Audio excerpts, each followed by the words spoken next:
Nasamsam ng mga kapulisan ang mahigit 1.3 milyong halaga ng hinihinalang shabu sa isang matagumpay na bypass operation bandang alauna ng madaling araw nito lamang ikatatlo ng Pebrero taong kasalukuyan sa Barangay Funda Dalipe, San Jose de Buenavista, Antique. Ang operasyon ay isinagawa ng Provincial Drug Enforcement Unit ng Antique Police Provincial Office, katuwang ang PIDEA Antique Provincial Office at ang Drug Enforcement Team ng San Jose Municipal Police Station bilang bahagi ng pinaigting na kampanya ng pamahalaan laban sa iligal na droga. Kinilala ang mga naarestong sospek na sina alias Christian, 41 taong gulang residente ng Barangay Kadulonan, San Remejo, Antique na itinuturing na high-value individual at alias Ella, 21 taong gulang residente ng Barangay Mabasa, Patnongon, Antique na itinuturing namang street-level individual.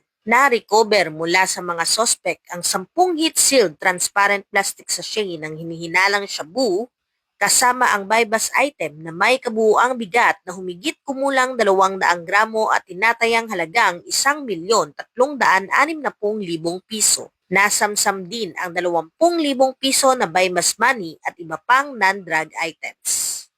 Ayon sa Antique Police Provincial Office, ang tagumpay ng operasyong ito ay patunay ng epektibong interagency coordination at matibay na determinasyon ng Philippine National Police na buwagin ang mga illegal drug network, tigilan ang pagkalat ng ipinagbabawal na droga, at pangalagaan ang kaligtasan at kapakanan ng mamamayan.